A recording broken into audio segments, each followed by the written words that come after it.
3 दिन 3 तिथियां 3 बार 3 नक्षत्र 3 घड़ी 3 पल, जिसमें बाबा शूल भी धारण करते हैं और शूल अकेले धारण नहीं करते महाराज। श्री शिवाय नमस्तुभ्यम। दोस्तों, गुरुदेव के द्वारा बताए गए इस उपाय को आप करते हैं तो सफलता आपको अवश्य मिलेगी। तो आइए जानते हैं क्या कह रहे हैं पूज्य गुरुदेव जी। जो धतूरा होता है ना, दर्शन करें धतूरे के कांटे कांटे सा होता है धतूरा, तो वो धतूरे के साथ में बाबा शूल धारण करते हैं, बेलपत्री के शूल को। ये बहुत बहुत आनंदमय कथा है महाराज जी, जिसके जीवन में हमेशा कांटे ही मिले हैं। बेटी बड़ी हुई तो घर में मायके में दुख देखा, और मायके से गई ससुराल में तो ससुराल में दुख देखा। ससुराल में भी दुख देखने के बाद में भी पति को बहुत कुछ काम खुलवाया, बहुत धंधे खुलवाए, नौकरी लगवाई, पर वो पति बार बार छोड़ कर आ गया, बार बार तकलीफ भोग रहा है, बार बार कष्ट भोग रहा है। फिर थोड़े दिन काम करता है, थोड़े दिन छूट जाता है, फिर व्यापार में बढ़ता है, फिर छूट जाता है, फिर कोई दुकान खुलवाई, थोड़े दिन अच्छी चली, फिर वापस वहीं घर पर आकर बैठ गया। अर्थात उसके जीवन में वो शूलता चल रही है। तो बाबा देवादिदेव महादेव कहते हैं, ये 3 घड़ी 3 पल 3 नक्षत्र 3 समय 3 दिन में जो शूल मुझे समर्पित करता है, उसके जीवन से मैं शूल हटा देता। वो 3 दिन लिखे स्कंद पुराण महाराज। बैसाख महीने में जो प्रदोष आती है, बैसाख के महीने में बहुत ध्यान से सुनना भाई, जो अपनी जिंदगी से बहुत तंग आ गए हो, परेशान हो गए हो, कष्टमय जीवन जी रहे हो, बहुत दुखी हो गए हो, उनके लिए ये स्कंद पुराण का चरित्र फिर मिले ना मिले, आप प्रेम से सुनिए भाव से। पहला, बैसाख महीने की प्रदोष, चाहे वो शनिचरी प्रदोष हो, चाहे रविवार की हो, सोमवार की हो, मंगल की हो, बुधवार की हो, गुरुवार की हो, शुक्रवार की हो, शनिवार की हो, कोई भी वार की हो, पर बैसाख महीने की प्रदोष। प्रदोष काल में शाम का समय सूर्य डूब रहा हो, बस डूबा ही हो, और उस समय पर सूर्य के डूबन के तुरंत बाद बाबा को धतूरे के साथ में बेलपत्री ना चढ़ाते हुए बेलपत्री के वृक्ष के 7 कांटे बाबा के शिवलिंग पर समर्पित करे जाते हैं महाराज, अपनी जिंदगी में अड़चनों को हटाने के लिए। फिर आप जिस व्यापार में उतरे, जिस व्यवसाय में उतरे, जिस नौकरी में उतरे, आप दिल से करें, आपको तरक्की मिलेगी। आप हार नहीं सकते, नीचे नहीं आ सकते, उन्नति पर ही चढ़ेंगे। एक वैशाख मास की प्रदोष। दूसरा, शिवरात्रि के दिन मध्याह्न का समय महाराज, जो बड़ी शिवरात्रि होती है माघ की, बड़ी शिवरात्रि के अंतर्गत मध्याह्न का समय, दोपहर के ठीक 12 बजे, चाहे फिर वो कोई भी दिन हो महाराज, शिवरात्रि जिस दिन पड़ रही हो, उस दिन भी धतूरे के साथ बाबा को 7 कांटे बेलपत्री के वृक्ष के समर्पित होते हैं महाराज। इसमें आप ये वाले जो कांटे हैं, जो शिवरात्रि के दोपहर 12 बजे वाले हैं, अगर कोई मदिरा पीने वाला हो, व्यसन में डूबने वाला हो, कोई जुआ खेलने वाला हो, कोई गलत वैश्यावृत्ति करने वाला, या अपने मार्ग से विचलित कोई व्यक्ति है, उसके लिए भी ये कांटे बहुत काम आते हैं महाराज। दूसरा, पार्वती तेरे द्वारा तेरे नयन अश्रु से जो प्रगटा हुआ बेल का वृक्ष है, द्वितीय शूल मैं वहां धारण करता। तृतीय शूल, तीसरा शूल जो वर्णन करा गया महाराज, भगवान श्रावण के महीने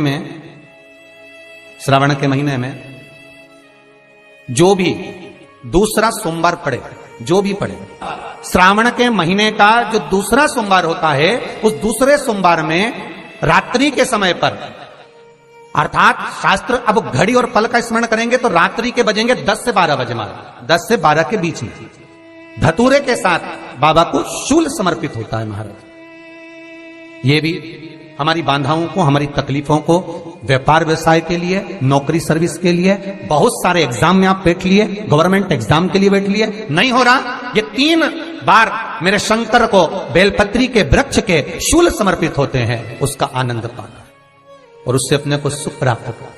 कि बाबा भोलेनाथ जी के नयन अश्रु से जो प्रकट हुआ वो रुद्राक्ष का पौधा है, माता पार्वती के नयन अश्रु से जो प्रकट हुआ वो बेलपत्री का पौधा है, और उमा और महेश,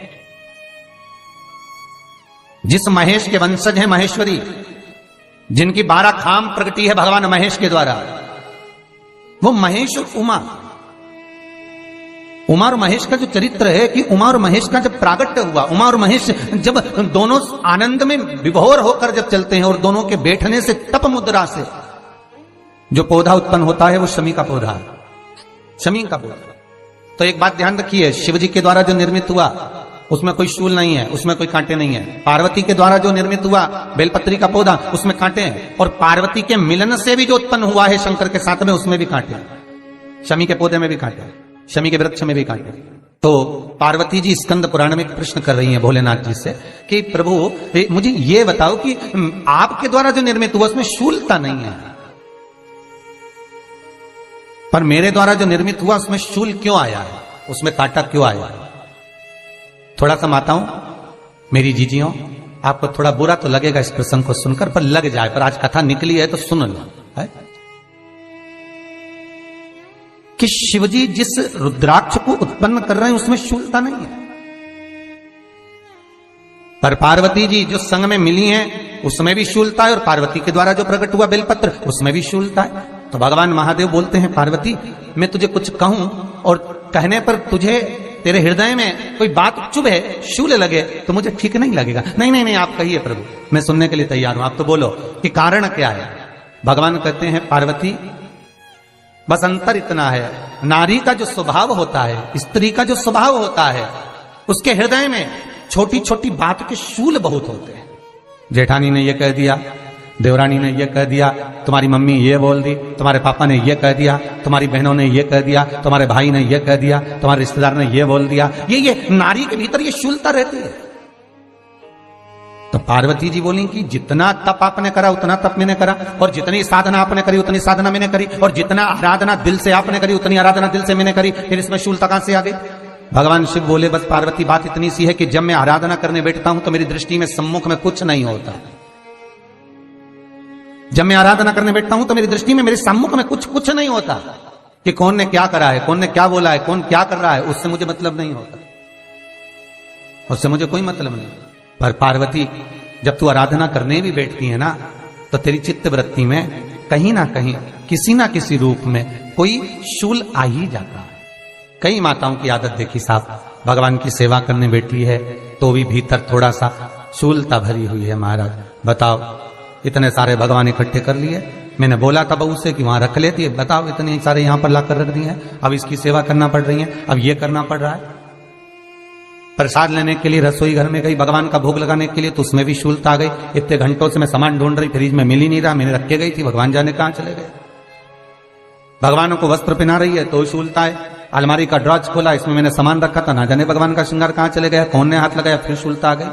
भोजन करने बैठे तो शूलता है, कोई कार्य के लिए जा रहे हो तो शूलता है। अर्थात कहीं ना कहीं नारी के जीवन में शूलता बनी हुई है। और पार्वती जब तुम भजन करो, तप करो, साधना करो, भक्ति करो, उसमें शूलता नहीं होना चाहिए। पार्वती जी ने कहा, भोलेनाथ तो क्या आप मुझे स्वीकार नहीं करेंगे बेलपत्री के रूप में? क्या मुझे स्वीकार नहीं करेंगे शमीपत्र के रूप में? पद्म पुराण, स्कंद पुराण, लिंग पुराण, नर्मदा पुराण और शिव महापुराण, ये सारी पुराणे वर्णन करती है। पार्वती जी का खंड आनंद वर्षित कर रहा है, वर्णन कर रहा है। पार्वती खंड वर्णन कर रहा है, सती खंड वर्णन कर रहा है, उमा संहिता वर्णन कर रही है। क्या आप मेरा ये बेलपत्र का स्वरूप आप धारण नहीं करेंगे? इसमें शूलता इसलिए भगवान कहते हैं, नहीं नहीं धारण तो करूंगा, पर शूल धारण नहीं करूंगा, मैं शूल धारण नहीं करूंगा। मतलब बेलपत्री में जो कांटे लगे रहते हैं, बेलपत्री की उस डाली के अंदर जो कांटे शूल रहते हैं, भगवान शिव वो धारण नहीं करते। आप उस बेलपत्री को आप बड़े प्रेम से, आनंद से पत्ते को निकाल लीजिए, तोड़ लीजिए, उतार लीजिए, और फिर भगवान को वो प्रेम से समर्पित करो तो भगवान स्वीकार करना।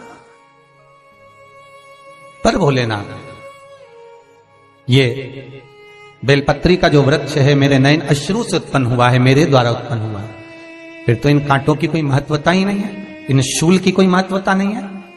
पार्वती केवल 3 दिन ऐसे रहेंगे, 3 बार ऐसे रहेंगे, 3 तिथियां ऐसी रहेंगी, 3 समय ऐसा रहेगा जिस समय पर तेरे द्वारा निर्मित शूल को भी शिव धारण करेगा और जगत का कल्याण। ऐसे ही नए नए जानकारियाँ और नए नए उपायों के लिए हमारे चैनल को सब्सक्राइब कीजिए। मिलते हैं अगले वीडियो में। श्री शिवाय नमस्तुभ्यम।